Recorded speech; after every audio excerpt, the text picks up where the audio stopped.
Hello everyone, welcome back to my YouTube channel Being Traveller. मेरा नाम है स्तुति और ये वीडियो स्पॉन्सर किया है दिशा बंसल या दिशा ने, तो स्टे ट्यून्ड।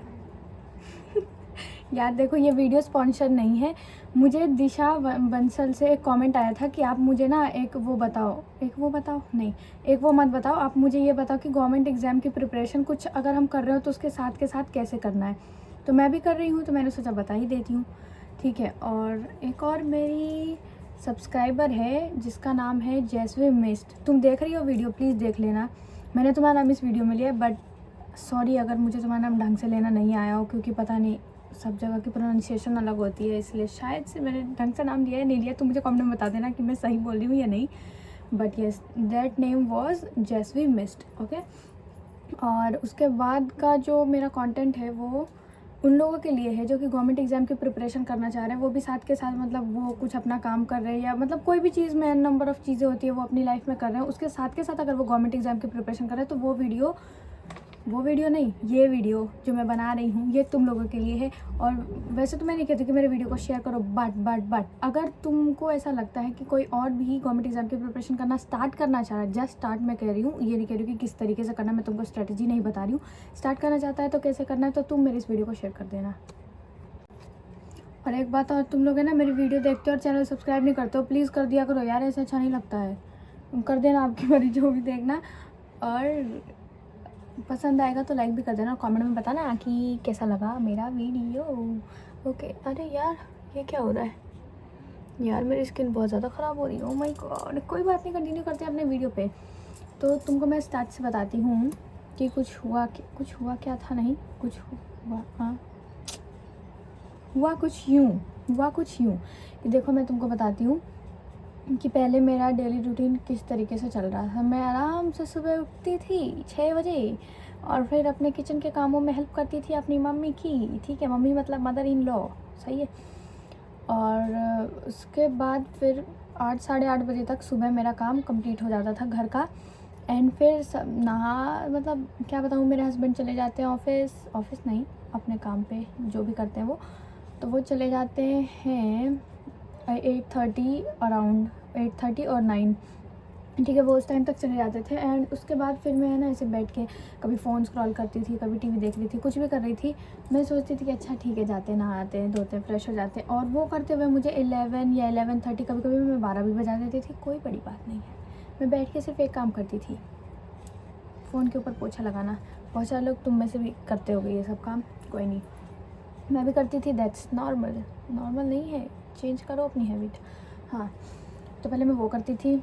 और उसके बाद मैं तुमको बताती हूँ कि मेरे घर में एक काम होता है जो कि बहुत ज़्यादा ज़रूरी है, वो है चावल चुनना। क्योंकि चावल मतलब जो हम लोग नॉर्मली राइस चावल जो खाते हैं खाने में, तो मेरे यहाँ उसको चुन के बनाया जाता है। इस गाँव में रहती हूँ मैं, तो थोड़ा सा ये सभी चीज़ें हैं, तो उसमें मेरा बहुत ज़्यादा टाइम लग जाता था। और मैं सोचती थी कि अच्छा अभी तो 11 साढ़े 11 बज चुके हैं, मैं नहाई हूँ तो मैं 1 घंटे तक चावल चुन रही हूँ, फिर मेरे पास कितना ही टाइम बच रहा है, मेरे पास 12:30 बज जा रहे हैं, 1 बज जा रहे हैं, फिर 2 बजे के अराउंड मेरे हस्बैंड आए थे दोपहर में लंच करने के लिए। तो मैं सोचती थी यार दोपहर में सिर्फ और सिर्फ 1 घंटा टाइम है, कितनी देरी में पढ़ूँगी, कब मैं पढ़ने बैठूँगी। फिर ऐसा तो है नहीं कि मैं तुरंत बैठी और तुरंत मुझे ऐसे क्या कहते हैं उसको कंसंट्रेशन बन जाएगा, ये भी नहीं है, उसमें भी टाइम लगेगा। फिर मैं बैठूँगी 15 मिनट, उसके बाद कुछ करूँगी। तो मैं सोचती थी छोड़ो हटाओ यार, क्या पढ़ना है, अभी बाद में पढ़ेंगे। तो स्टार्ट करते हैं स्टार्ट से, सही है। तो गवर्नमेंट एग्ज़ाम की प्रिपरेशन मेनली मैं कह सकती हूँ जो भी लोग 12th पास है वो सभी कर सकते हैं। मैं भी 12th पास नहीं हूँ, पर मैं अभी से ही पढ़ना शुरू कर रही हूँ कि काश कहीं कुछ ऐसा हो जाए कि मेरा 12th ख़त्म करने के बाद मैं कोई फॉर्म भरूँ और मेरा रिज़ल्ट आ जाए, मतलब मैं एग्ज़ाम दे के पास हो जाऊँ, कोई बड़ी बात नहीं है अगर मैं प्रिपरेशन करूँगी ढंग से तो। तो सबसे पहले तो तुम 12th पास होने चाहिए। अगर तुम 12th पास हो किसी भी बोर्ड से, पास होने चाहिए, फेल नहीं। ऐसा नहीं कि हमने 12th किया था पर फेल हो गए, नहीं, पास होना है, सही है। तो अगर तुम पास हो तो तुम गवर्नमेंट एग्ज़ाम की प्रिपरेशन कर सकते हो। तो बताऊँ मैं कहाँ से, हाँ देखो यार, मेरे पास ना, मैं वो स्क्रिप्ट वगैरह नहीं लिखती हूँ, ठीक है। तो अगर मैं थोड़ा सा हिचकिचाती हूँ तो थोड़ा इग्नोर कर लेना, है ना। और वॉइस में भी थोड़ा सा इग्नोर तुम कर सकते हो, क्योंकि मेरे पास अभी माइक नहीं है ना, तो थोड़ा बहुत पीछे का शोर जा सकता है, तो उसको इग्नोर करो, मेन बात पे फोकस करो। तो सबसे पहले सब्जेक्ट की बात करते हैं। तो मेनली मैं तुमको बताती हूँ कि गवर्नमेंट एग्ज़ाम्स जो भी होते हैं, गवर्नमेंट जॉब के लिए जो एग्ज़ाम होते हैं, उसमें मेजरली कौन कौन से सब्जेक्ट होते हैं। तो सब्जेक्ट्स में आता है सबसे पहले मेरा मैथमेटिक्स, दूसरा है reasoning, English, GK and GS. GS में देखो सारी चीज़ें आ जाती है, सारी चीज़ें बोले तो जीएस में साइंस भी आ जाता है, फिजिक्स, केमिस्ट्री एंड बायोलॉजी, तीनों चीज़ें आ जाती है। और हिस्ट्री भी, सिविक्स भी, इकोनॉमिक्स भी, सिविक्स बोले तो पॉलिटिक्स, ज्योग्राफी भी, सभी चीज़ें कवर हो जाती, मतलब फुल। और बता देती हूँ मैं, 6 to 12 जितना भी SST बोले तो सोशल स्टडीज़ और जो साइंस की बुक्स हैं, अगर किसी ने भी 6 to 12 अच्छे से पढ़ाई करी है ना, तो उसको जीएस में कोई प्रॉब्लम नहीं जाने वाली, क्योंकि इससे अपर लेवल का कुछ भी नहीं आता है। मैंने देखा हुआ, पहले मैं जब मैं 11th-12th में थी और जब मैं ऐसे क्वेश्चन पेपर चेक करती थी किसी और का, जो भी लोग गवर्नमेंट एग्ज़ाम देकर आ रहे होते थे, अगर CBT नहीं है, कंप्यूटर बेस्ड टेस्ट नहीं है, तो मैं देखती थी, ओह ये तो हम पढ़ रहे हैं, ये तो हम पढ़ रहे हैं। फ़िलहाल वो बात अलग है कि मुझे वो चीज़ बिल्कुल भी नहीं याद है, क्योंकि 2 साल का गैप लगा है मेरे वापस से स्टार्ट करने में, तो मुझे कुछ भी नहीं याद है। और पहले मैं साइंस लेके पढ़ रही थी। ठीक, तो ये जो वीडियो है ना, इसमें मैं स्पेशली ये नहीं बता रही हूँ कि तुम कौन सी एग्ज़ाम की प्रिपरेशन करो या कैसे भी करो, बट जो उसका बेस है ना, मैं तुमको वो एक बार क्लियर कर देती हूँ कि कौन सा सब्जेक्ट कैसे पढ़ना है। तो बात करूँ मैं मैथमेटिक्स की, तो उसमें भी कुछ ज़्यादा चैप्टर्स नहीं होते ना, तो बहुत ज़्यादा टफ होता है। एक बार तुम पढ़ना शुरू करोगे तो तुमको बहुत मज़ा आने लगेगा और तुम आराम से सॉल्व भी कर लोगे। बट मैथ्स में एक चीज़ है कि तुम्हारी प्रैक्टिस होनी चाहिए, तुमको फार्मूलाज बिल्कुल ऑन द फिंगर टिप्स याद होने चाहिए, कि जब जैसे देखा मैंने कहा या अच्छा इसका ये फार्मूला, इसमें ये फार्मूला लगाएंगे। और मैथ्स में क्या है कि फार्मूला एक बार तो तुमने ऐसे फार्मूला को बिल्कुल एकदम टिप्स पे कर ही लेना है। दूसरी चीज़ जो है उसके ट्रिक्स, तुम जिस भी टीचर से पढ़ोगे ना, वो तुमको स्टार्टिंग में तो पहले फार्मूलाज ही बताएगा और उसके बाद फिर तुमको ट्रिक्स भी बताना शुरू करेगा। और वो चीज़ ज़रूरी भी है, क्योंकि एग्ज़ाम में हमें टाइम कम मिलता है। ऐसा नहीं कि जब तक मर्जी जब तक बैठ के लिख रहे हैं, और एक्चुअली ये लिखने वाला तो है भी नहीं। अगर गवर्नमेंट एग्ज़ाम की बात करें, अगर नॉर्मली बात करें, तो मैं ऐसे कोई अपर लेवल की एग्ज़ाम की बात नहीं कर रही हूँ। अगर लोअर लेवल पे बात करें तो कुछ वैसा खास होता नहीं लिखने वाला। तो तुम्हें क्या करना पड़ेगा मैथमेटिक्स के लिए, पहले तो तुमको बेसिक मैथमेटिक्स कंप्लीट करनी पड़ेगी। रीजनिंग में भी कुछ खास नहीं है, वैसे मैं कर रही हूँ तो कुछ वैसे दिक्कत नहीं आ रही है, बट हाँ उसमें भी प्रैक्टिस चाहिए। रेगुलर क्लासेस करने पड़ेंगे तुमको, बाकी सारे क्लासेस तुम थोड़ा बहुत छोड़ छाड़ के भी कर सकते हो, चलेगा। बट मैथ्स और रीजनिंग ये 2 चीज़ें नहीं छूटनी चाहिए भाई साहब। और एक और है इंग्लिश, अगर तुम चाहो तो उसको बाद में भी ज्वाइन करना, पहले मैथ्स और रीजनिंग पे फोकस करना। और इंग्लिश भी ऐसा नहीं कि छोड़ ही देना बिल्कुल भाई साहब, उसमें भी मतलब जो 12th बेस पे जो एग्ज़ाम्स होते हैं ना, उसमें मैं बताती हूँ कि इंग्लिश के कम मार्क्स होते हैं, बट ये भी जान लेना कि उसमें जो बच्चे होते हैं ना, वो बाकी सारे सब्जेक्ट्स पे ज़्यादा फोकस करते हैं, इंग्लिश को छोड़ देते हैं। तुम अगर बाकी सब्जेक्ट्स पे फोकस कर लोगे, अगर इंग्लिश को भी पकड़ लोगे ना, तो तुम्हारा रिजल्ट होने से कोई नहीं रोक सकता। आगे का मैं नहीं बता सकती कि तुम्हारा अगर उसमें फिजिकल है या कोई भी टेस्ट है अलग से, तो वो तो मैं नहीं बता सकती। बट हाँ, इंग्लिश को तुमने पकड़ लिया ना, क्योंकि मैं तुमको बताती हूँ अभी भी, हाँ बहुत सारे बच्चे हैं जो कि इंग्लिश बहुत अच्छे से पढ़ रहे हैं, बट कुछ बच्चे हैं जो कि नहीं पढ़ रहे हैं इंग्लिश को उतनी अच्छी से। अगर तुम उसको पकड़ लोगे तो वो जो जगह जो वो लोग बना रहे थे, वो तुम्हारे लिए हो जाएगी। और ये मत सोचना कि उसमें बहुत कम सीट्स हैं, गवर्नमेंट एग्ज़ाम में बहुत कम होता है ना, कि बहुत कम सीट्स है, ज़्यादा नहीं है। तो तुम्हें बाकी सारी सीट्स से मतलब नहीं होनी चाहिए, तुम्हें खुद से मतलब होना चाहिए। मुझे सिर्फ और सिर्फ एक ही सीट चाहिए अपने लिए। मैं नहीं देख रही कि मेरे साथ अच्छा कितना, क्या कहते हैं उसको, भर्ती, हाँ कितना भर्ती आ रहा है, 10,000 आ रहा है, 12,000 आ रहा है, मुझे उससे कोई नहीं फ़र्क पड़ता भाई। मुझे अपने लिए एक सीट ही चाहिए। मैं 4 लोगों की सीट पे तो नहीं रहूँगी ना, मुझे अपनी एक सीट चाहिए, उस पर फोकस करना। ऐसा नहीं कि हाँ अरे यार इसमें तो बहुत कम सीट्स है, इसमें बहुत कम भर्ती आएगी, तो पता नहीं मेरा होगा कि नहीं होगा। इस चीज़ पे मत रहना अटके हुए, प्लीज़ मत रहना, ठीक है। तो रीजनिंग थोड़ा टफ हो सकता है उन लोगों के लिए जिनका पहली बार है, क्योंकि मैथ्स तो हम लोग बचपन से भी पढ़ रहे हैं, तो कोई वो ज़्यादा प्रॉब्लम नहीं करेगा। और बहुत सारे चैप्टर्स पढ़े हुए आएंगे, जैसे कि profit and loss, simple interest, compound interest, number system. अरे यार मतलब सारे चैप्टर्स पढ़े हुए ही आएंगे, ये मैं बता देती हूँ, मुझे इसमें डाउट मत डालो। कुछ चैप्टर्स थोड़े अलग तरीके से आ सकते हैं, बट हाँ जो तुमने 6 to 10 जितने भी चैप्टर्स पढ़े हैं वो सारे इसमें आ जाएंगे, कवर हो जाएंगे। ढंग से पढ़ोगे तो मज़ा ही आएगा पढ़ने में। नहीं पढ़े होगे तो फिर तुम करते रहना, हार्ड वर्क इज़ की टू सक्सेस, है ना, वो कर लेना तुम। रीजनिंग हो गया, इंग्लिश में भी। और देखो जीके करंट अफेयर्स के लिए तो तुमको कोई ना कोई, अगर तुम न्यूज़पेपर पढ़ सकते हो तो पढ़ो, सब लोग यही सजेस्ट करते हैं ना, न्यूज़पेपर पढ़ सकते हो तो पढ़ो। आसपास की जो न्यूज़, ऐसा नहीं है क्या कहते हैं वो, हाँ वो जो न्यूज़ आते हैं ना, फलाने का एक्सीडेंट हो गया, ठिकाने के यहाँ चोरी हो गई, यार ये सभी चीज़ें नहीं होती करंट अफेयर्स में। करंट अफेयर्स में जो काम की चीज़ें होती है वही पढ़ना होता है, या तो जो सबसे लास्ट पेजेस पे आ रहा होता है ना, वो क्या कहते हैं उसको, लास्ट पेजेस पे लगभग जो जितने भी न्यूज़पेपर होता है मैं बताती हूँ, उसके लास्ट पेज में ना चेक करना, कुछ साइंटिफिक या कोई भी चीज़ न्यू चीज़ें है ना, वो चीज़ उसमें डाली होती है। लास्ट के 2-3 पेजेस में स्पोर्ट्स वाला भी डाला होता है, और कहीं कहीं पे साइड में ना कुछ अलग अलग कंट्रीज़ के बारे में भी दिया हुआ रहता है। वो सभी चीज़ें पढ़ना है। ये एक्सीडेंट ये सभी चीज़ें मैटर नहीं करती उसमें। करंट अफेयर में नहीं आता कि इस डेट को किसका एक्सीडेंट हुआ था, वो सब नहीं आता, उस पर ध्यान मत देना। और नहीं तो तुम सबसे अच्छा क्या करो, किसी टीचर के साथ स्टिक करो, क्योंकि करंट अफेयर मतलब लास्ट 1-2 साल ही हो सकता है, उससे पहले का नहीं होगा।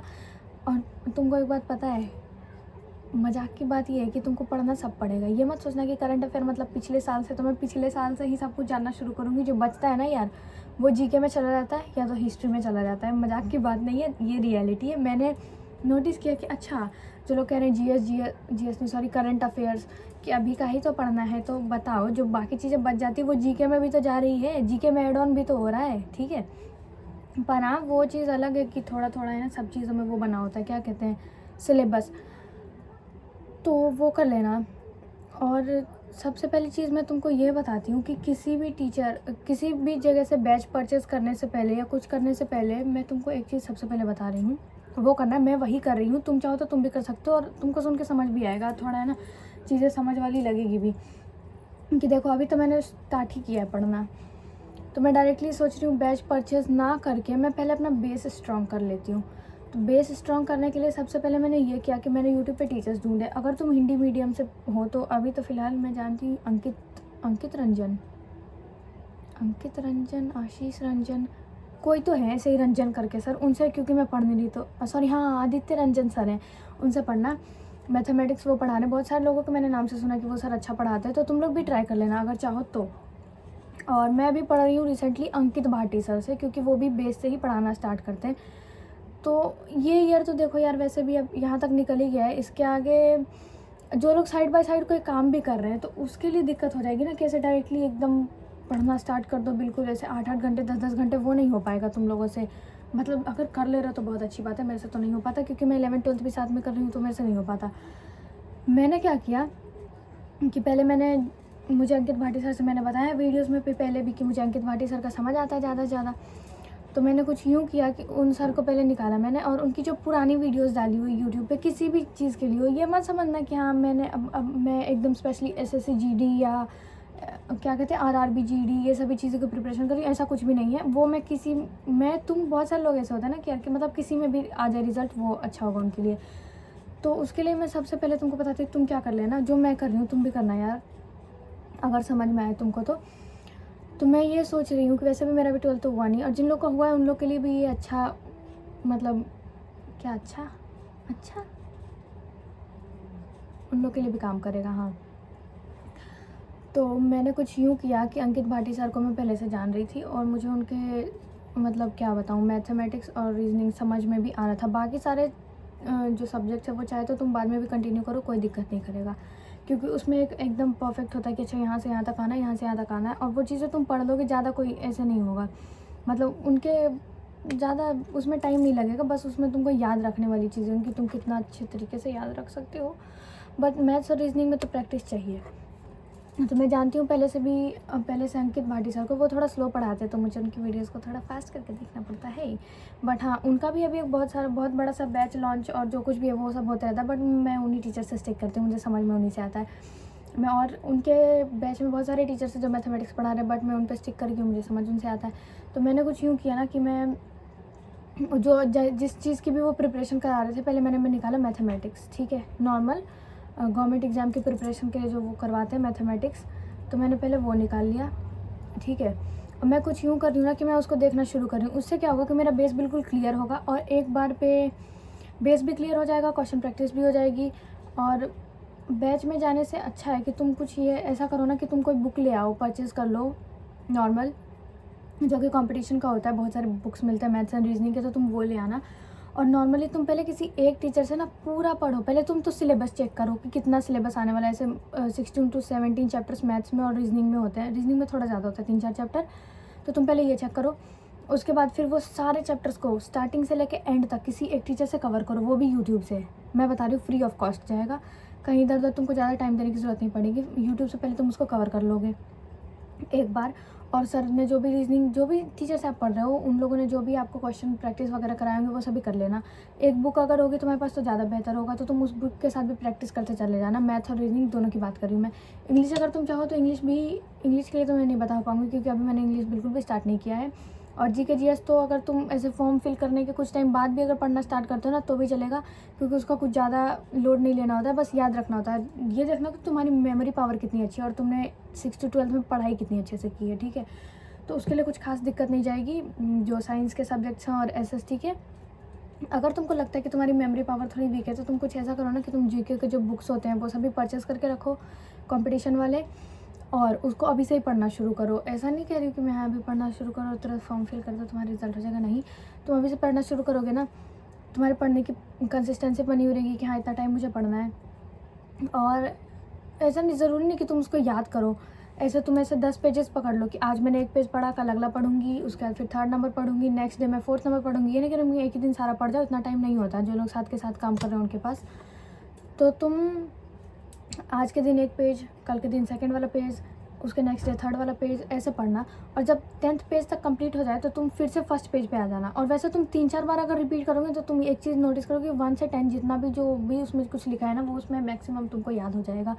और जीके में मैक्सिमम याद करना बहुत बड़ी बात है। 100 on 100 बहुत मुश्किल चीज़ है। वो बाई चांस लक, मैंने जैसा सुना है लोगों के मुँह से कि वो लक बाई चांस ही होता है कि पूरा का पूरा आ जाओ एक बार, इतना हो जाएगा ना तो तुमको याद करने का ये हो जाएगा कि हाँ क्या मतलब एक वो बन जाएगा ना कि हाँ सारी चीज़ें मेरे से याद हो रही, तो तुमको अपने ऊपर कॉन्फिडेंस भी आ जाएगा। तो ये है। और इंग्लिश अगर तुम चाहो तो कर लेना, नहीं मन होगा तो एक ही बारी करना, बाद में जब तुम एक बार फुल फ्लेजेड कहीं से कर रहोगे तब। अभी मैं तुमको मैथ रीजनिंग का बता रही हूँ, ये चीज़ ज़रूर कर लेना कि सबसे पहले तुम किसी भी टीचर को पकड़ना मतलब किडनैप करना नहीं है, पकड़ने का मतलब है यूट्यूब पे फ्री ऑफ कॉस्ट किसी भी टीचर को देखना। मैं तो वैसे तो बता रही हूँ तुमको, अंकित भाटी सर हैं और आदित्य रंजन सर हैं, ये 2 अच्छा पढ़ा रहे हैं मैथमेटिक्स। ऐसा नहीं कि किसी भी तुम कि किसी स्पेशल चीज़ के लिए जा रहे हैं, कोई Bihar police, UP police, SSC GD, इसका जो कोई बैच है एकदम उसी में खोल के देखेंगे तो चलेगा नहीं। तुम किसी भी बैच से देख लेना, कोई दिक्कत नहीं, बस तुम देख लेना। और जो फुल उनका मैथमेटिक्स है, टीचर्स जो भी पढ़ा है सबका मैथमेटिक्स सेम ही होता है, जहाँ तक पढ़ा रहे हैं वो पूरा ख़त्म करना। मैथ्स और रीजनिंग 2 चीज़ पक्का से ख़त्म करना। मैथ्स और रीजनिंग तुम्हारी ख़त्म हो जाएगी ना, फिर उसको एक बार रिवीजन और बुक्स में जो कुछ भी मैंने कहा करने के लिए वो कर ही लेना तुम, ठीक है। एंड देयर आफ्टर तुम्हारा एक चीज़ आएगी कि जैसे जैसे अब ऐसा तो नहीं कि तुम आज तुमने पढ़ना शुरू किया और 1 महीने के अंदर तुम्हारा ख़त्म हो जाएगा, नहीं। अगर तुम साइड बाय साइड काम कर रहे हो तो कितने दिन तुमको पढ़ने का भी मौका नहीं मिलेगा, जैसे कि मुझे कल नहीं मिला था। तो उसमें तुम्हें जितना भी टाइम लगेगा तुम देना, एकदम शिद्दत से पढ़ना यार, कि पढ़ना है तो पढ़ना है, चाहे जैसे भी पढ़े, चाहे जहाँ से भी टाइम लाए, पर पढ़े, शिद्दत से पढ़ना। जब वो तुम्हारा कंप्लीट हो जाएगा फिर तुम किसी बैच में इनरोल कर लेना। बैच में इनरोल करोगे ना तो तुम्हारा, देखो मैं तुमको बताती हूँ, अगर टीचर नीचे से बेस से पढ़ा रहा है तो बहुत अच्छी बात है। अगर नहीं भी पढ़ा रहा तो तुम ये सोचो ना, तुम्हारा पहले से बेस क्लियर है और बहुत सारे फॉर्मूलाज तुमको याद भी हैं और तुमने बहुत कुछ किया हुआ भी, तुम्हारा एक बार ना वो रिवीजन जाएगा। और खुद से जो रिवीजन लोगे ख़त्म होने के बाद वो तो अलग ही है। और बैच वाले वैसे भी एक बार पढ़ाते एक बार रिवीजन कराते, 2 चीज़ें 2 बार करवाते हैं। तो एक बार तो तुम पढ़ लोगे, एक बार रिवीजन हो जाएगा। और ये सोचो तुम्हारा पहले से एक बार हो रखा है मैथ्स और रीजनिंग, ठीक है, उसमें बहुत मज़ा आएगा यार पढ़ने में। तुम सोचोगे ना मक्खन की तरह चल रहा है। बस बशर्ते तुमको अच्छी रिवीजन चाहिए, करनी पड़ेगी, मेहनत तो करना ही पड़ेगा। और क्वेश्चन प्रैक्टिस मैथ्स और रीजनिंग में यही है, ये कर लिया सब कर लिया, ठीक है। और उसके बाद तुम्हारा हो सके कुछ गोल हो कि मुझे इसी एग्ज़ाम को क्रैक करना है या इसी गवर्नमेंट एग्ज़ाम में जाना है, किसी का पुलिस वाला हो सकता है या एसएससी जीडी जो भी है। तो उसके बाद तुम उस टाइप से किसी भी बैच में इनरोल होना कि अच्छा अगर मैं जो पुलिस वाले में जाना है, क्योंकि देखो मैं तुमको बताती हूँ, बेस तो सबका सेम ही रहना है कि मैथ्स और रीजनिंग के जो भी वो सभी सेम ही रहना है, सब्जेक्ट भी सेम ही रहना है। बट एक चीज़ होती है चेंज कि जिस तरीके का एग्ज़ाम होता है उसी तरीके से उसके सब्जेक्ट पे जाता है। किसी का क्वेश्चन ज़्यादा आता है, किसी में मैथ्स का क्वेश्चन टफ आता है, किसी में इंग्लिश का क्वेश्चन टफ आता है। तो वो एग्ज़ाम के ऊपर डिपेंड करता है कि तुम कौन सा एग्ज़ाम दे रहे हो। बट बाकी सारी चीज़ें तो नॉर्मल है, बेसिक्स क्लियर होने चाहिए, वो तुमने वैसे पहले ही कर लिया है। उसका तुम्हारा जो मन करेगा, जो जिस एग्ज़ाम में भी तुम जाना चाहते हो, जो एग्ज़ाम तुम क्रैक करना चाहते हो, तुम उसके बैच में इनरोल कर लेना और आराम से पढ़ाई करना, बड़ा मज़ा आएगा पढ़ने में। इतना तो मैंने बता दिया, तुम करोगे? कमेंट में बताना मुझे करोगे कि नहीं, ठीक है। और बहुत सारे लोग ना मुझे हेट में कमेंट डाले, देखो अभी मुझे कमेंट आया, मैंने देख लिया। इतनी जल्दी क्या थी 11th की पढ़ाई स्टार्ट करने की? मतलब कि मुझे ताना मारा जा रहा है कि तुमने शादी कर ली और 2 साल बाद, मतलब होता ना कि करते तो लोग 17 में, तुम 20 में करके अपने आप को पता नहीं क्या समझ रही हो। इसलिए लोगों ने मुझे कमेंट में, किसी ने मुझे ये भी डाल दिया, अभी जस्ट आया कमेंट, कितनी जल्दी क्या थी पढ़ाई करने की, स्टार्ट करने की। तो उसके लिए कुछ भी नहीं कहना चाहती मैं यार, मैं क्यों अपना मूड ख़राब करूँ, क्यों अपना मूड ख़राब करूँ। उनके लिए एक ही वर्ड है मेरे लिए, थैंक यू। सही है। जो भी लोग मुझे ऐसे कहते हैं ना, उसको मैं एक ही चीज़ कहती हूँ यार, थैंक यू। मुझे मोटिवेट करने के लिए थोड़ा बहुत मोटिवेशन तो मिलता है कि अच्छा, मतलब मेरे से कुछ लोग जल भी रहे हैं, और जितने लोग जलेंगे हम उतना ज़्यादा आगे बढ़ेंगे। हाँ, और जो भी लोग प्रिपरेशन करना चाह रहे थे, स्पेशली क्या नाम था आपका, दिशा, मैंने बता दिया है, अब प्रिपरेशन आपको स्टार्ट करनी है, चाहे जैसे भी करो। और मुझे इसका रिज़ल्ट भी चाहिए, कमेंट में मुझे बताते रहना, नाम याद रहेगा, मुझे भूलती नहीं हूँ मैं। एंड जस्ट वी मिस्ड, आपका भी नाम ले लिया है मैंने। और जो भी लोग मेरे रेगुलर व्यूअर्स हैं, एक और मेरी सब्सक्राइबर है जिन्होंने की मुझे इतना ज़्यादा हेल्प करा है कि बाकायदा उन्होंने मुझे प्लेलिस्ट शेयर की है, क्योंकि मुझे उन टीचर का प्लेलिस्ट नहीं मिल रहा था। उन्होंने मुझे सजेस्ट किया था कि इन सर से पढ़ो, मुझे उनका प्लेलिस्ट नहीं मिला, तो उन्होंने मुझे प्लेलिस्ट तक शेयर कर दिया। उनको भी बहुत बड़ा वाला थैंक यू। ठीक है, और बात रही पढ़ने की, इतना कुछ तो मैंने बता दिया है, तो काम के साथ साथ इतना हैंडल कैसे करें। तो तुम लोग बस एक काम करना कि एवरी डे 2 घंटे टाइम निकालना। 2 घंटे बहुत बड़ी बात नहीं होती। मैं भी पहले सोचती थी कि मेरे पास नहीं है टाइम, नहीं है टाइम, पर मैं पढ़ने लगी ना। नो मैटर तुम कुछ भी कर रहे हो, तुमको अगर अपनी नींद, मतलब तुम्हारे पास ऐसा नहीं, लोग सोचते हैं कि मैं बहुत ज़्यादा बिजी हूँ, बट इतना भी ज़्यादा नहीं होता है यार, कि उनके पास 1-2 घंटे का टाइम नहीं होता है, पर वो कुछ और करने में निकाल देते हैं और फिर कहते हैं कि हम तो बहुत ज़्यादा बिजी थे। तो वो मत करना, प्लीज़ टाइम निकालना अपने लिए, पढ़ाई के लिए। 1 से 2 घंटा, अगर 1 घंटा तुम्हारी नींद कम भी हो जाएगी, देखो बाई चांस अगर तुम 7 या 8 आवर्स सो रहे हो, अगर 6 आवर्स सोओगे तो कोई प्रॉब्लम नहीं होगी, बता रही हूँ मैं। मतलब 7-6.5 घंटे सो लो बहुत है। बाकी थोड़ा सा टाइम अगर अपनी पढ़ाई को दे दोगे तो तुमको इंटरनली सेटिस्फेक्शन ही मिलेगा। पहले मुझे ऐसा लगता था, रात में मुझे रिग्रेट होता था कि मैं पढ़ी नहीं यार, मैं दिन निकल गया, मैं सोचती हूँ पढ़ने का, मतलब मैं 2-3 महीने से सोचती थी कि आज से मैं पढ़ाई स्टार्ट करूँगी, पर मैं नहीं कर रही थी। अब मुझे सेटिस्फेक्शन होता है सोने से पहले कि हाँ मैं पढ़ रही हूँ, मेरा दिन अच्छा गया है, मैंने कुछ काम का किया। तो तुम लोग भी करना, तुमको भी सेटिस्फेक्शन मिलेगा, नींद बहुत अच्छी आएगी। अपना स्लीप टाइम को थोड़ा कम कर लोगे, 1-आधा घंटा तो चलेगा, पर ये मैं नहीं कह रही कि बहुत ज़्यादा कर लो, नहीं, ख़राब होगा उसके बाद फिर पूरा, जैसे कि मेरा हो रखा है। मैं अभी भी कर रही हूँ यार, मैं तुमको बताती हूँ कि मैं रात में कब सोती हूँ, 3 बजे के बाद ही सोती हूँ मैं, और सुबह मैं 6 बजे 6:30 बजे उठ जाती हूँ। और दोपहर में मैं ज़्यादा से ज़्यादा 2 घंटे ही सो पाती हूँ, उससे ज़्यादा नहीं सो पाती, पर मैं कर रही हूँ ना, क्योंकि मुझे करना है, पढ़ाई करनी है, तो उसके लिए चाहे जो करना पड़े करो, कोई फ़र्क नहीं पड़ता। अपनी चीज़ों को मतलब त्याग करना सीखो। अगर कोई भी चीज़ तुमको ऐसा होता है ना कि कहीं जाना आना है, मस्ती कर रहे हैं, तो थोड़ा टाइम बैठ जाओ पढ़ने के लिए। डेली नहीं होगा, स्टार्टिंग में तुम करना चाहोगे भी तो कि हाँ हम हर दिन बैठ जाएंगे, बट हो जाएगा। करना है, तुम ही को करना है, तुम ये ठान लो।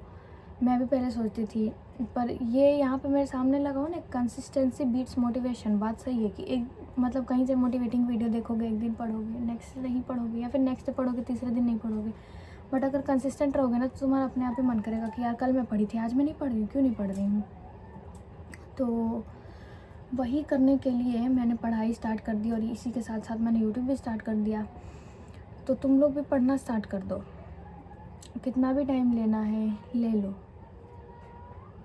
कोई बाद में तुम्हारे आगे पीछे नहीं आएगा। मेरे पीछे तो है, इधर नहीं, चेक करो इधर कोई है, कोई नहीं है मेरे रूम में अभी। हाँ, बाकी मेरे पीछे मेरे हस्बैंड तो हैं, क्योंकि मेरी शादी हो गई है।